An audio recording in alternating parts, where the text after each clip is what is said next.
Yes?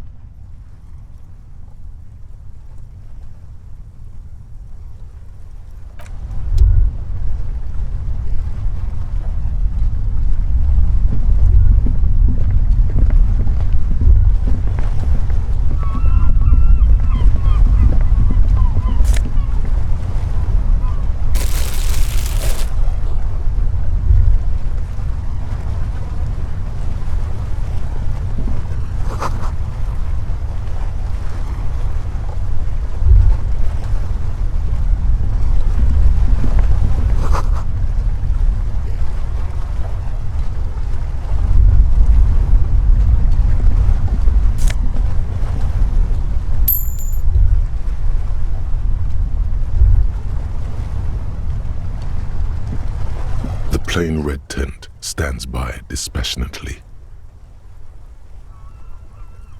It was pitched by practiced hands. She's used to camping out. The tent looks old but well maintained.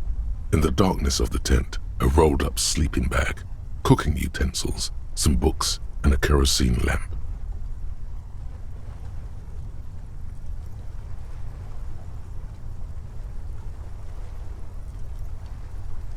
It reeks of cigarettes.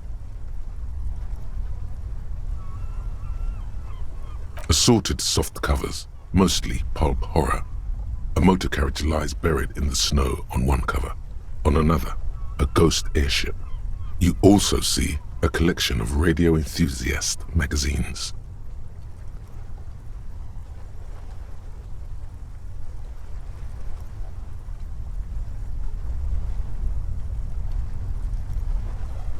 See anything? Rager Monthly, Journal of Material Science. More Technological Digest. One of the magazines doesn't have images on the cover. It's not a magazine, it's a leather notebook. You pocket the worn brown leather journal. We should read this immediately, like right now.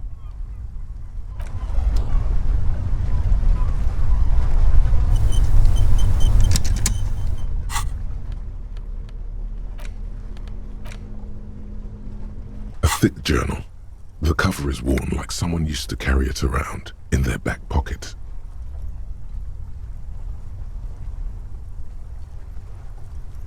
It's made of full-grain leather. The lower left corner of the back cover sports an embossed brand name, Schneller.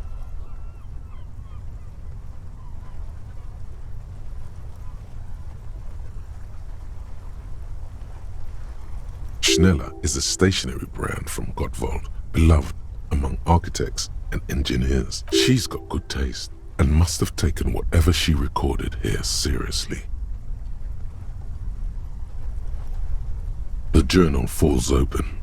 About 2/3 of its ruled pages have been filled. The large cursive of someone who writes quickly and confidently.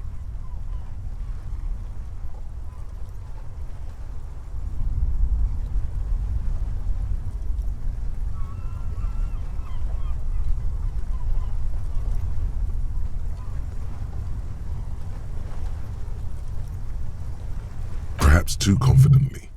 Many phrases and even paragraphs have been crossed out, with tiny corrections scrawled above and in the margins.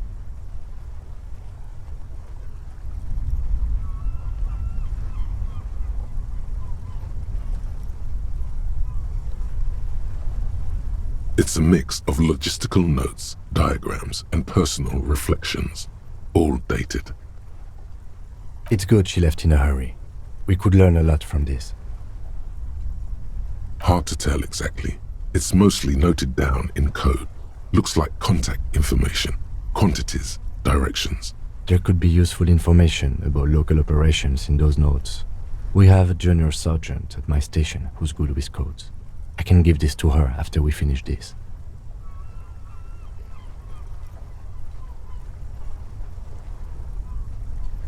Esoteric radio technology. The most recent ones probably pertain to the latitude compressor, sketches, calculations of distance and density. You make out a familiar spiral shape.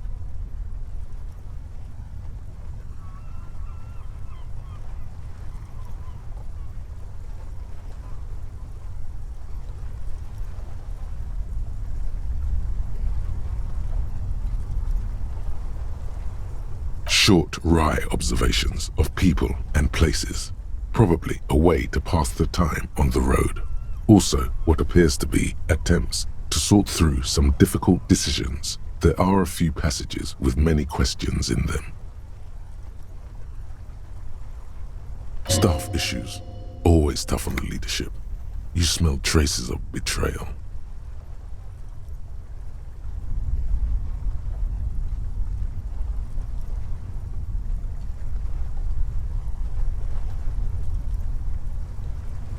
The first entry is from August 2nd of last year. It reads simply, I know my position is precarious.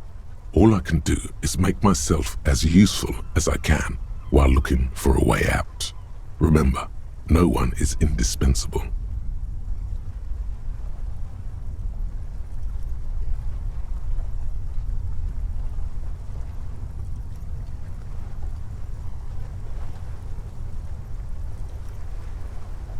Nothing on March 4th. March 5th, though, well, that's bound to come back and bite me in the ass. I'm bad at this. Loyal to a fault. But that's another matter entirely.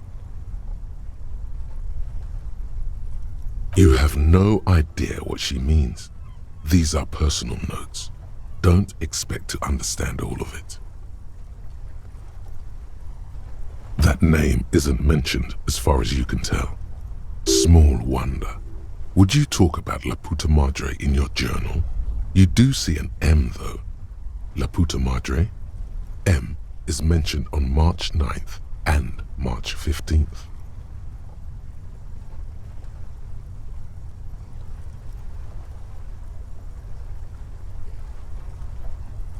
Great. M's peon is coming to town, no doubt to investigate the lynching, but also I feel it in my gut to finally put a bullet in my head while I'm napping in my lorry or on a smoke break. Well, I won't stick around just to twist my own neck by constantly looking over my shoulder. Then again, isn't that what I've been doing ever since I got the call? The call? Did M call her personally? Why?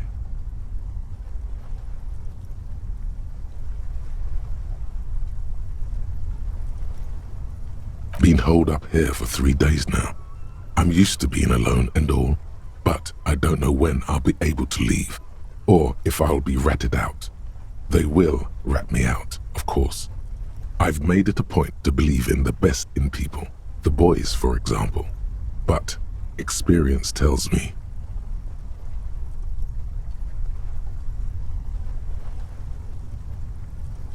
Did M feel truly betrayed by me? I was feeling threatened. He'd have to know if he threatened people, they'd take measures to protect themselves. Even I know that. Economic measures first of all. Gotta make a living, right? I can still hear his voice in the receiver. Taste the plastic.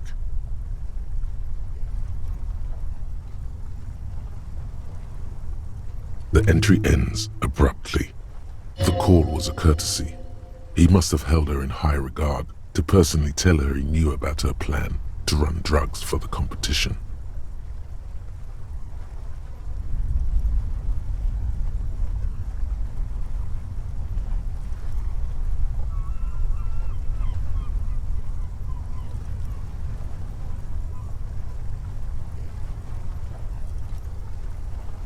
The most recent entry is from today. It reads, even when I leave here, if I leave here alive, what's my next move? Staging a lynching is a crime, even if I'm not accused of murder on top of that. Forever on the run. Not really my idea of the open road. Man, I was really looking forward to winning.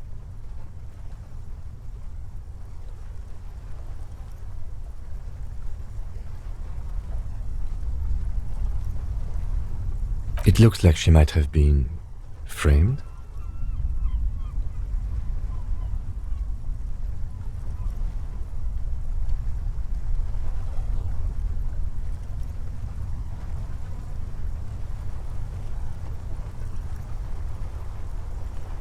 I wouldn't go so far as to say that. We have other reasons to arrest her. Besides, I'm not sure her life as a fugitive is going to be much better than we does, especially if she has problems with the Madre.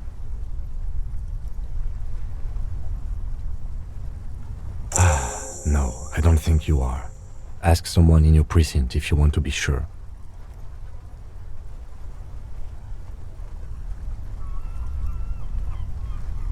His trust is well placed.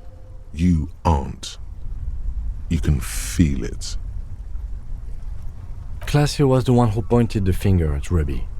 Perhaps she was trying to steer us away from herself, or...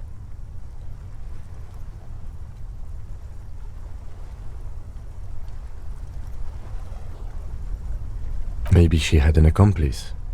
Either way, we need to keep an eye on her.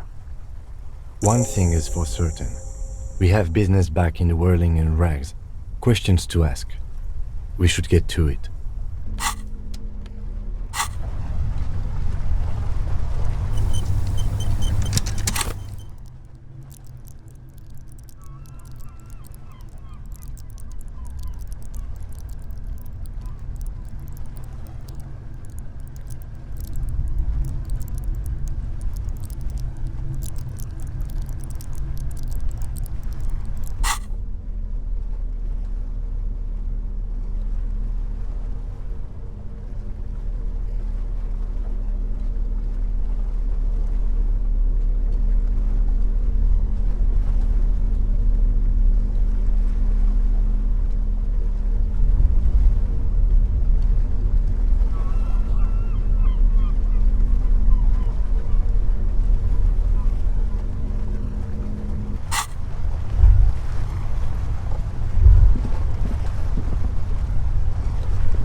Just up ahead. Danger.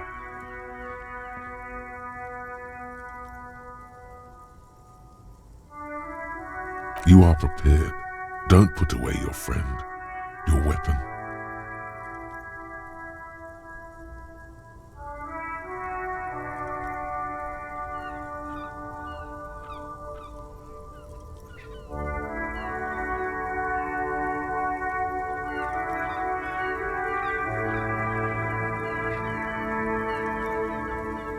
Snowflakes speck the barrels of your VA's 9mm pistol.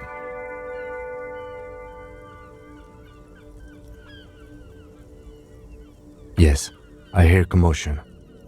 Let's go.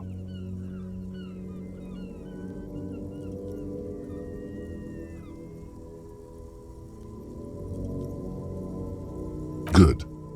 Be ready to take damage.